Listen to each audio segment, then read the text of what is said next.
मैं आपको नमस्कार करता हूँ। हे देव, आप सबके हितैषी हैं, अतः मेरे संशय को दूर कर मुझे बताइए कि मार्गशीर्ष एकादशी का क्या नाम है। उस दिन कौन से देवता का पूजन किया जाता है और उसकी क्या विधि है? कृपया मुझे बताएं। भक्तवत्सल भगवान श्री कृष्ण कहने लगे कि धर्मराज, तुमने बड़ा ही उत्तम प्रश्न किया है।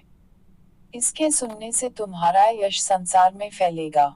मार्गशीर्ष शुक्ल एकादशी अनेक पापों को नष्ट करने वाली है। इसका नाम मोक्षदा एकादशी है। इस दिन दामोदर भगवान की धूप दीप नैवेद्य आदि से भक्तिपूर्वक पूजा करनी चाहिए। अब इस विषय में मैं एक पुराणों की कथा कहता हूँ। गोकुल नाम के नगर में वैखानस नामक राजा राज्य करता था। उसके राज्य में चारों वेदों के ज्ञाता ब्राह्मण रहते थे।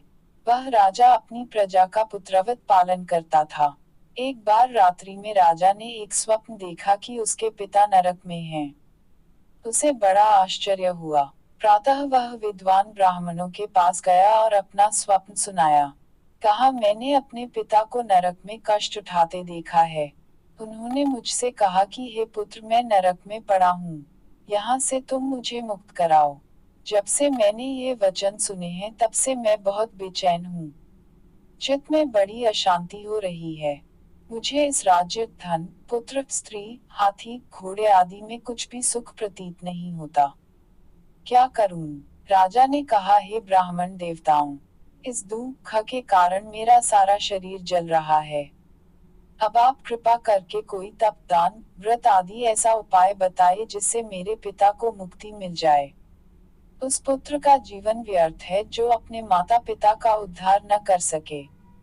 एक उत्तम पुत्र जो अपने माता पिता तथा पूर्वजों का उद्धार करता है, वह 1000 मूर्ख पुत्रों से अच्छा है।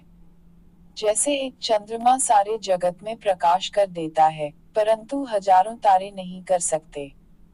ब्राह्मणों ने कहा, हे राजन, यहाँ पास ही भूत, भविष्य, वर्तमान के ज्ञाता पर्वत ऋषि का आश्रम है।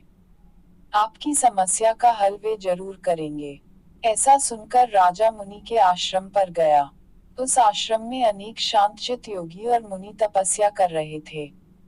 उसी जगह पर्वत मुनि बैठे थे। राजा ने मुनि को साष्टांग दंडवत किया। मुनि ने राजा से सांगोपांग कुशल पूछी। राजा ने कहा कि महाराज, आपकी कृपा से मेरे राज्य में सब कुशल हैं, लेकिन अकस्मात मेरे अति में अत्यंत अशांति होने लगी है। ऐसा सुनकर पर्वत मुनि ने आंखें बंद की और भूत विचारने लगे। फिर बोले, हे राजन, मैंने योग के बल से तुम्हारे पिता के कुकर्मों को जान लिया है।